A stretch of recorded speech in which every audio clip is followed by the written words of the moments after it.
નમસ્કાર સદેવીદાસ, જય મા અમર, જય શ્રી કૃષ્ણ। ચાલો ફાઇનલી અમે નરસિંહભાઈને લઈને અમરધામ આશ્રમ ચાંદલી પહોંચી ગયા છીએ। છેલ્લા 4 દિવસથી નરસિંહભાઈ અમરધામ આશ્રમ હરમળિયા હતા અને ખૂબ સરસ મજાની સંતવાણી કરી આપણે અને ત્યારબાદ અત્યારે અહીંયા ચાંદલી આશ્રમ પર પહોંચી ગયા છીએ। હવે નરસિંહભાઈના મુખેથી જ આપણે બધું સાંભળશું કે શું એમનો કેવો અનુભવ રહ્યો, સંતવાણીમાં કેવી મજા આવી અને અમરધામ આશ્રમ ચાંદલી પર કેવી મજા આવી। આપણે પહેલાં પ્રોમિસ બેનને કરેલું હતું કે આપણે જવું છે હરમળિયા, પહેલાં મને ત્યાં લઈ જાવ ને તો મારે બીજે આવવાનું, એટલે બેને મને બીજ કરવાનો બહુ શોખ હતો એટલે મને ત્યાં લઈ ગયા। એટલે 25 તારીખે ગયા હતા ને આપણે સેવાભાવી બધા હરમળિયા ગામના ભાઈ સાથી સેવા આખું ગ્રુપ ને પરિવાર આખો હાલો ને હે સાથી પરિવાર પરિવાર જ હું કહું છું। એટલે એમ તો મારી હારે ઘણા જોડાયા છે એને બધી ખબર જ છે અને હું પરિવાર જ કહું છું, સાથી પરિવાર આપણે બધાનો સપોર્ટ છે। અને અહીંયા ત્યાંથી પછી અમે નીકળી ગયા આજે બપોરે, તો અહીંયા 2 વાગે આવ્યા અને અહીંયા જોયું તો મને એમ થઈ ગયું કે નહીં હવે થોડુંક પાગલ થઈને રહેવું પડશે, પણ રહેવું પડશે થોડુંક ગાંડું થઈને રહેવું પડશે, કારણ કે આમાં બધા માનસિક સ્થિતિમાં બીમાર હોય એટલે એ બધા આપણે જેવું ન હોય જીવન। એમાં એવું છે આપણે આશ્રમ જ માનસિક અસ્થિર લોકોનો છે એટલે આપણે એનો મુકાબલો કરવો પડે ને, આપણે એને જેવું થવું પડે। એટલે આને ખાવા પીવાની જમવાની કોઈ ટેન્શન નથી, બધી સેવા બધું થાય છે। કેવું લાગ્યું આજે સાંજે જમવાનું? આજે તો જમવાનું મને એક તો નામ નહોતું આવડતું, ઓલો ફ્રૂટનું નામ, ફ્રૂટ સલાડ, ફ્રૂટ સલાડ હતું અને પૂરીયું, શાક, ખીચડી, ચંભારો, પાપડ એવું બધું જમવાનું હતું, છાશ।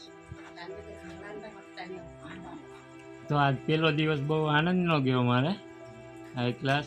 અને હવે સવારના સૂરજ ઉગી ત્યારે અહીંની કિરણ જોઈએ ચાંદલીની અને વિચારીશ કે હું કરું હું ન કરું એમ હું કરવું, એટલે મારે રોકાવાનું છે એ તો ગમે એમ। કાલે તમારો ખાટલો આમ ભયો છે દક્ષાબા પાસે સત્સંગમાં જ લેવાનો દક્ષાબા પાસે સત્સંગ કરવાનો તમારે હો ને દક્ષાબા? આ નરસિંહભાઈ તમારા પાસે હથવારો કરાવશે ને સત્સંગ કરજો ભાઈ બેઠા બેઠા।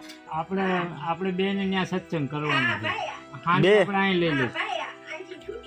હા એ કે છૂટી જાય તમને હું ન્યા ઓલા પણ ઝડપથી કામ કરાવી, સમજી ગયા તમે? પછી બે ભેગા મળીને છે ને બધાનું ધ્યાન રાખજો, કોઈ ભાગી જાય કે આ તે। હા આપણે બધાનું ધ્યાન રાખવાનું છે અને તમને હું વહેલા બોલે પણ આશ્રમ બને એવું કરે એટલે આપણે વહેલા વ્યા જઈએ જલ્દી ઝપડથી। કઈ ને જો અહીંયા બધા ભાઈઓ છે આપણે, હા મુકેશભાઈ બધા ભાઈઓ જ છે બરોબર। આપણે દીપકભાઈ, મુકેશભાઈ, દીપકભાઈનું થોડુંક મગજ ઓળું છે પણ સારું માણસ, મજા આવે હાજા માણા હારે રહેવા કરતા હે ને માનસિક અસ્થિર હોય જેમ થોડા હોય તો બહુ મજા આવે એમ। હાજા માણા થઈ ગઈ દે હું કેવું સેવામાં। તો આજે પહેલો દિવસ તો આનંદમય ગયો છે। આજ તો ઘણા બધા મહેમાનો હતા એટલે આ તો ઓછા બાકી અહીંયા હોય તે તમે જોતા રહી જાઓ, 150 ગાડીઓ ગયેલા, તરી ગાડીઓ હોય, 150 માણા હોય। અને છેલ્લે અમે ઠંડુ ખાઈ લીધું છે, ગોલા ખાધા છે। ઉનાળામાં તમે 4-4, 5-5 ટકની તૈયારી રાખવાની કા?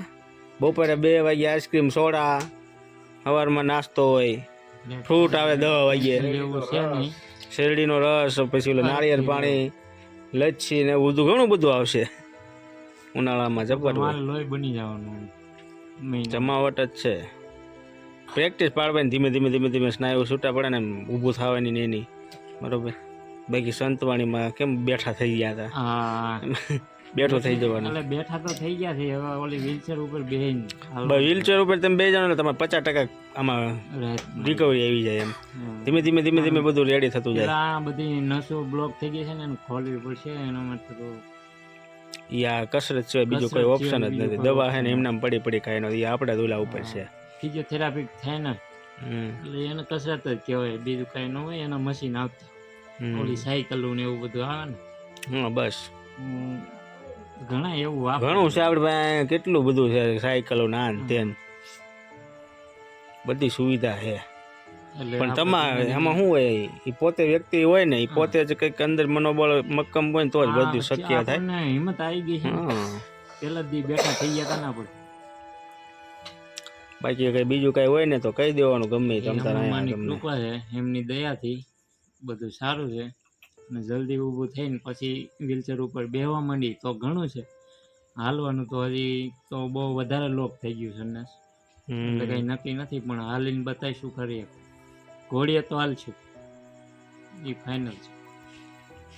બાકી હવે તમને અહીંયા દક્ષાબા મળી ગયા હે દક્ષાબા એટલે આ બધી દક્ષાબા હારે જ મારે લઈ જવો છે ખાટલો હવે. હા ભાઈ બેન બા છો મારા બા. તમે શું કયો બીજું તારે? બીજું તો શું હોય, હવે જાવું છે હરમડિયા. હવે હરમોનિયમ તૈયાર થાય તો જઈએ. હવે કઈ નહીં, બેઠા બેઠા હે ને એક વસ્તુ કરજો, ભજન ભજન તૈયાર કરો, બરોબર ને? ભજન આપણે કરવાનું. બોલો એમાં શું છે, ધીમે ધીમે એક એક આખા તૈયાર કરી નાખો ને, કંઈક જમાવટ પડી. હું હારો સાથ દી ચાલો. હા બસ, એટલે તૈયાર થઈ જવું ધીમે ધીમે ભજન. આગલી બીજમાં જ બેન જો હતો ને શીખતો હતો, એ થોડુંક આવડે છે. સારે ગામમાં પાણી આધારની સાથે એટલું આવડે છે. હજી આગળ વધુ હજુ એટલે ઘણું આપણે ઘણું આગળ જવાનું છે, રહેવાનું છે. એક ભજન ભજન અને એને ઊભું થવાની પ્રેક્ટિસ, એ બે બરોબર? ખાલી પેલા બેઠા થતા જાઓ, પછી ધીમે ધીમે આગળ થાય. પછી અમરભાઈની જેવી કૃપા, એ તો એને થઈ આશીર્વાદ તો છે. અત્યારે અહીંયા પહોંચ્યા હોય ને ત્યારે જ પહોંચ્યા. શું કહેશો બેન વિશે કે કયો? બેન વિશે હું દક્ષાબા વિશે, જલપાબેન. જલપાબેનની તો વાત એના નથી કહેતા નિશબ્દ, એટલે કોઈ શબ્દ નથી હોતા એને. એટલે એના પ્રેમ ભાવથી અમે, એટલે હું એક દીમાં બેહવા માંડી, મને નહોતી ખબર પહેલાં. બેનના સપોર્ટે ધક્કો દીધો મને કે હાલ હું તારી સાથે છું. તો હું તરત અમરમાનો ચમત્કાર થઈ ગયો કે હું તરત બેહવા માંડ્યો. થોડીક તકલીફ પડી પણ બેનના સપોર્ટથી મને એવું બીજે દી ન બેઠો પાછો તો કાંઈ ન થયું, કોઈ તકલીફ ન પડી. એમ હવે ધીરે ધીરે રોજ થોડું થોડું બેહાય ને તો એકદમ સારું થઈ જાય. અને બેનનો ખૂબ ખૂબ આભાર કે મારી જેવાનો હાથ પકડ્યો. અત્યારે ઓલું નથી ફેમિલી મેટરનું, એટલે એ બિનવારસી લોકોને જ રાખીએ છીએ. આ તો તમને શું છે એમ ઓલું ન થાય ને એટલા માટે. એક શું કહેવાય, માણસને ખાલી એક સહારાની જરૂર હોય, કદાચ જો પરિવર્તન આવતું હોય તો. મેં બેનને કીધું તું મારે ખાલી ટેકાની જરૂર છે, તો બેનને એમ પીડાનો ભાવ સમજી જાય છે ને એકદમ. પીડાની પીડા સમજે એ અમથા ભજનમાં નહીં રોતા હોય. એટલે અમરમાની કૃપાથી અને બેનનો ખૂબ ખૂબ આભાર. બેન તો અમારા માં જ છે, પણ એમ કહી તો એમને દુઃખ લાગે. હું કાંઈ ભગવાન નથી, હું કાંઈ ફલાણું નથી, હું કાંઈ ડીમ એમ કરે તો આપણે કંઈ કહી ન હતી બેનને. હવે જીવન સારું છે, સુંદર છે, કઈ વાંધો નથી. સાંજે ભજનમાં કેવી મજા આવી?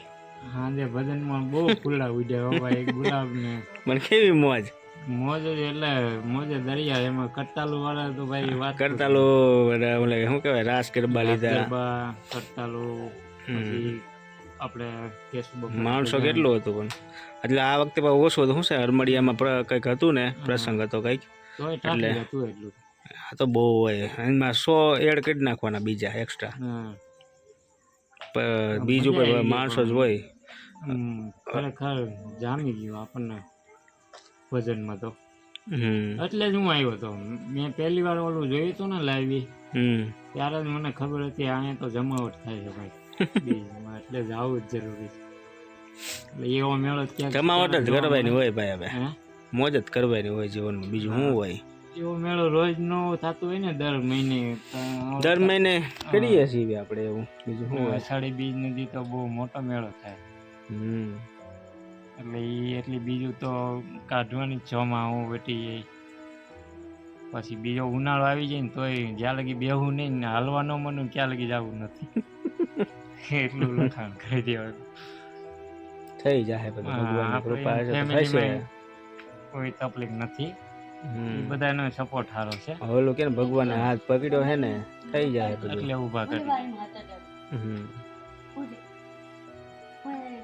આપણને ભગવાને હાથ પકડ્યો ને એટલે એ ઊભા કરી દે. ગમે એ કાળે કંઈક થોડાક આપણે પુણ્ય સારા કર્યા છે, થોડાક પાપ કર્યા છે, પણ સારા પુણ્યનું ફળ હવે મળે છે.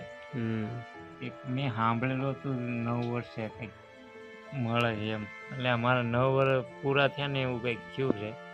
હવે રામાયણમાં સાંભળ્યું હતું કે મહાભારતમાં એ ખબર નથી, પણ સાંભળેલું છે કે તમારા પાપનું અંત 9 વર્ષ હોય એમ. 9 વર્ષ કે 12 વર્ષ એટલું.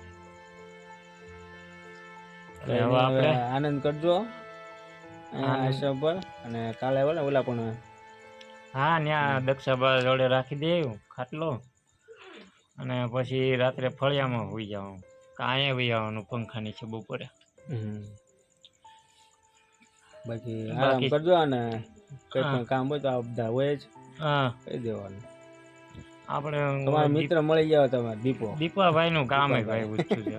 એને સમજાવવા હાકલ કરવી પડે. ટાઈમ પાસ તમારે થઈ જાય જોરદાર. પણ એને સમજાવવાનો નતો ને ન્યા. હા ઈ વાત દીપોનો તમારે સારો એવો એને બેઠા રહે. આપણે અવાજ કરીએ એટલે તરત આવી જાય. તરત બે તમારો સાથ આપશે જોરદાર. બરોબર. ઇનામ તો એવું માણસ જરૂર જ હતી. હા એ કઈક મજા આવે ને વાત કરવાની મજા આવે ને. મજા આવે, નિખાલસ માં. હા નિખાલસ. એવું ઝીણું ઝીણું અસલ નું બોલે, મજા જ આવે વાત કરવાની. મજા કરવાની. અને બીજું કઈ હોય તો કહેજો, બરોબર? બસ આપણે કઈ તકલીફ હોય તો ફોન કરી દઈએ. બીજું હોય અને આપણે ના કઈ તકલીફ નહીં પડે. આપણે સાથે જ છે. એના ભાવથી જ ખબર પડી જાય ને આપણે કોઈ તકલીફ નહીં પડે. અને બોલા સારાથી બધું એનાથી જ ખબર પડે આપણને કઈ તકલીફ પડશે કે નહીં. એટલે કઈ તકલીફ પડે એવું છે નહીં. અને આપણે હવે ખુશીથી આનંદમય જીવન જીવવાનું છે. હાલો તારે અમે નીકળવી. ભલે બેનને અમારા દાદાથી જય અમરમાં કહેજો. જય શ્રી કૃષ્ણ. હાલો, જય શ્રી કૃષ્ણ.